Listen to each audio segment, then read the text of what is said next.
Nah, this might be one of the most darkest stories I've ever heard of in my life. Like, this is crazy. Have you guys ever heard of this ATL artist, Peso Montana? I never believe I heard of this artist. The name Peso rings a bell because, again, there's a lot of rappers with the name Peso. I know the dude from Texas, even Shorty's Peso the Mafia.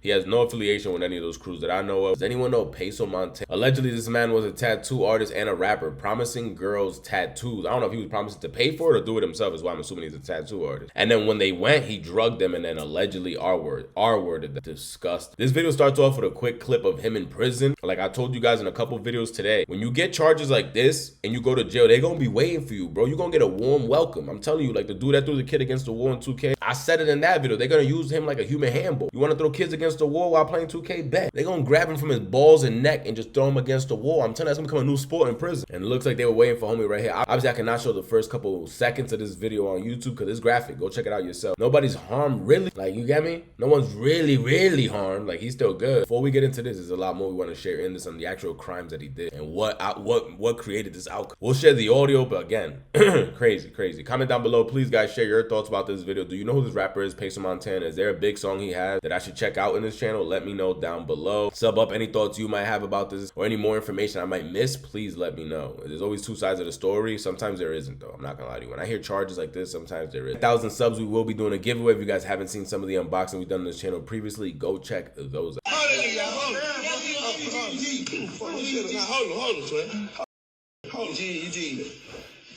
on. Speak your business. Speak your business. Why you say YC, nigga? Why you say YC, nigga? Cross that CI. Put a B right up. What's your name, nigga? Say Lord YB. Nigga, stay YB. What? YB. YB what? Stay sorry to the side. Is YB Youngboy? This boy was beefing with Youngboy? Am I tripping? Or is YB Youngboy in this? Or is YB like a gang in prison or something? Or was Peso Montana beefing with NBA Youngboy? I'm sorry. Say something. I'm sorry. Promote that shit. I didn't promote that. Pay me for that show. Nigga, why you pay me for that show?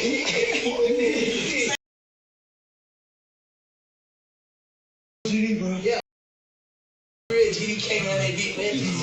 Night at 11, a popular Atlanta promoter and rapper is now headed to prison, just found guilty of drugging a woman. Lawrence Inarity, known as Peso Montana, and a second man, Ryan Savage, you see them here on your screen, were sentenced to 50 years, tried together, and convicted of. Tonight, the DeKalb County District Attorney confirms more potential victims have come forward, sharing similar stories of how they were assaulted. 11 Alive's Cody Alcorn has that story tonight. He's live in Atlanta. I can't find no beef between Montana and Youngboy. I'm assuming YB probably stand for something else. I'm just so used to reading the comments YB better that I'm like, nah, they even saying that in prison now? They even saying that shit in jail? So Cody, you say these reported assaults go back more than a decade. Jennifer, as far back as 2013, Peso Montana and Ryan Savage would lure these women to a home in Stone Mountain by putting online ads for free tattoos out there. Well, what they would do next, drug them and them. Now tonight, you're about to hear from two women who responded to one of those ads. One of them was drugged, the other. We are protecting their identities tonight. I interviewed them over Zoom, and we will not be identifying them. It wasn't about sex. It was more about power or humiliation, or it's deeper than that because they did it repeatedly. The advertisement. Their motive. Free tattoos for girls only. Tonight is the last night, 8 p.m. to 4 a.m. in Stone Mountain, Georgia. $20 piercings. Call now in Stone, Montana, Georgia. Yo, even the ads look super creepy though. Like the ads look like somebody did that shit within 1 second. I'm not allowing that person to tattoo me. And a free tattoo is crazy. A free tattoo? Nah. But this is just new level of low. Like to recruit girls this way is a new level of low. Ammo is to get the girls to drink immediately. The women say these two continued pouring drinks. Said we was in and out. We was really drugged. The next thing she knew, I hear my sister screaming like somebody done killed her. She'd been.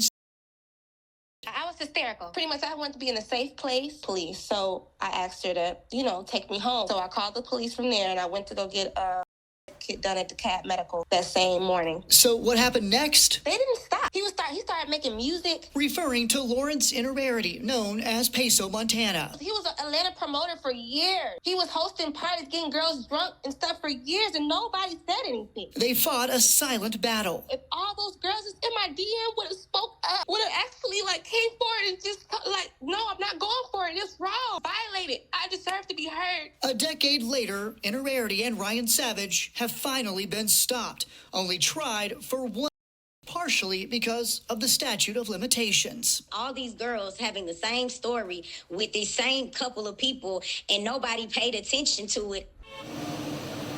Now, both men were sentenced to life in prison, but will be eligible for parole after 50 years. And what is unknown tonight is just how many victims are out here across metro Atlanta.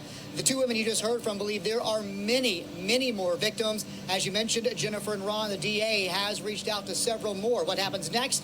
We'll soon find out. Of course, if you are a victim of one of these two men, you're asked to contact. This is sick to hear. A dude that was already doing parties and being around girls so much, so thirsty for women. And again, like she said, all these girls are starting to come out now after they've been, found guilty and reaching out to her in DM. If they would have said something, they could have saved the next victim. You get me? It would have ended whenever they would have spoken. But no one said anything. They just stayed quiet, and they were saying he was doing that for years. What a sick dude. And he's not even like, I don't awesome and no AO shit. Like, he's not an ugly person outside. So for you to just do something so heinous like that, you're already in parties, you're already around the opposite sex. You could talk to them yourself and try to bag shorty. But like she said, I think it's even deeper than sex. It was more about like the power. It was more about the power, because to drug women and just to get them to that level with you and your mans, and you're doing it every single time, putting out ads for free tattoos and just setting everyone up. He's already getting slapped around in prison, and they said he will be eligible for parole in 50 years. That's a long time of slaps. He gonna have CTE before he's up for parole with all the slaps he's getting. Like, this is crazy. I don't even mean he's gonna get accepted. That just means he can go forward and try to get parole. But with how it's looking for homie right now, he light-skinned, face was red as hell. I'm telling you guys, when you do crimes against children or women and stuff, something so heinous like this at such a young age, you ruined your life, brother. You was rapping, you was throwing parties. It sounded like your life could have been lit. The channel, comment down below. Please share your thoughts. Let me know what you guys think about this. Have you guys ever heard any of his music? It sounded like he was a producer, music, tattoo artist. I don't know what he had going on. He was just a dude trying to make it. But the reason he never made it was because of the dark karma around him. That was just disgusting to hear. Sub up, comment down below.